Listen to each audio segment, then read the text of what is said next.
Hey guys, Luke here and welcome to another FIFA 21 player review, and today guys I'm going to be reviewing the 88 rated FUT headliners Fabinho from Liverpool. Position change from a CDM to a centre back. As soon as I saw this card came into packs I thought I've got to buy him.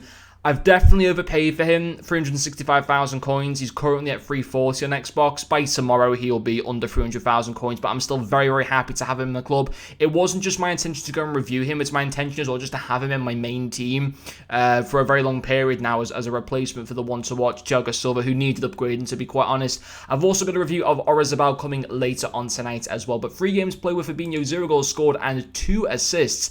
3-star skill moves as well as 2-star weak foot. He has some amazing in-game stats, likes of his 90 stamina, his 89 in both stand tackle and interceptions, and also his 85 reactions. I did have the shadow cams that applied to him, and then finishing with the player traits. Two AI traits there in long passer and dives into tackles. And this card was good. Is he the best centre-back I have used in this game? The answer would be no, he isn't. That's not to say he's bad. I mean, you know, he's just not on the level of Carlos Alberto, who is still very much the best centre-back in this game. More expensive, but is still the best. But Fabinho still played well in the centre-back position. He's played there for lots for Liverpool this season. That's why they position changed him. It wouldn't surprise me next year that actually his gold regular card would also be position changed. Or would be positioned as a centre-back, because he's played there for so much this season, of course, of all the injuries that Liverpool have sadly had in their defence with Gomez, Matip, Van Dijk. But he's been quality as a centre-back. Like him, Robertson and Salah have been like Liverpool's 3 best players this season, in my personal opinion. I think Fabinho has been fantastic. I tell you what, if he couldn't sit there and play so well in defence, we probably, well, I know we wouldn't be top of the league. So he's definitely bailed us out in that, because like with after Fabinho as our other defender, we haven't got much at all. We've got like Phillips, Williams, Henderson would have to maybe even play centre-back there. It would not be good. So having Fabinho coming in and filling in for that centre-back position has been fantastic. So he definitely deserves his headliners cards. And in terms of how he was to use in game, yeah, he was fine. He was good. I still think he is slightly overpriced. I mean, you know, all special Liverpool cards are overpriced just because they always go, you know, they always have so much demand. But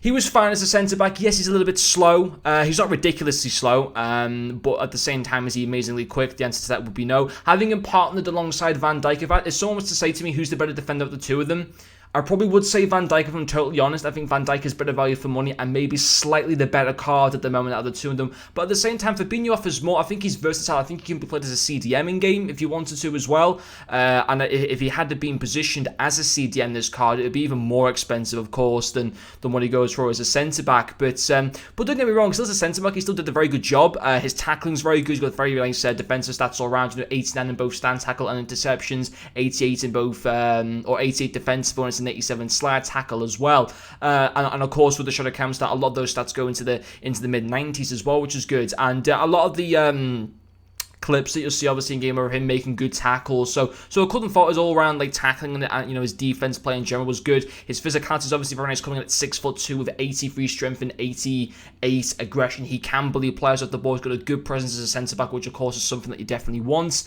And also his passing is very, very good. He's got a great range of passing, 84 long passing, 86 short passing, 80 vision, very nice passing stats to be able to play out of danger and even to start off attacks as well as a centre back. He came in with 2 assists. In those 3 games as well, which is very nice. So I think to kind of give a bit of a summary to this card, is he good? Yes, he is good. And of course, there are the chances for him to get upgrades in 2 ways. If he has good individual performances, like for, you know, if Liverpool maybe keep a clean sheet, and he was at the heart of the defence making great tackles or whatever, just had like a great all-round defensive performance, he could get an inform that way, and of course that would increase this card up to an 89 rated. The other way that this card can also go up to 89 rated is Liverpool if they win 4 consecutive domestic league matches. Now currently Liverpool were not in the best of form, having drawn the last 2 matches.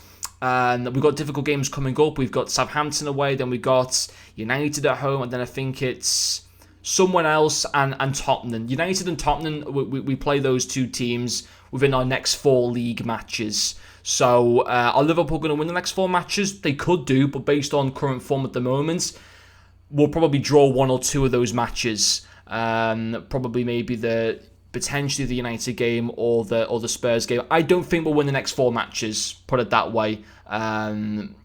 But yeah, I think on the whole that this card is good choosing game. Is he the best value for money currently at the price that he goes for? No, he isn't, but he will go cheap. I have no doubts in that. He does have the potential cost for upgrades through good performances because, as I said, this season he's been one of Liverpool's best performers. I have no doubt that some of the point as the season goes along, he will actually get himself another inform, which is, in this card will be upgraded. And I do think at some point this season, Liverpool will go on a run again where we get 4 consecutive domestic league wins, which of course would increase this card once again. So it's just, he needs a couple more upgrades. If this guy can get to a 90 rated, he'll be fantastic. So it's kind of like almost a bit of an investment buy for me because I'm pretty confident that eventually, come the middle of February, I reckon this card will be 90 rated. I reckon Liverpool would have at some point by then had their 4 domestic wins, and I reckon he would have got another inform for another good individual performance. So it's sort of an investment buy for me personally, but it is still a little bit risky at like 365,000 coins. But I'm still very happy though to have him in the club. But anyway, guys, thank you very much for watching this video, and I'll see you guys later.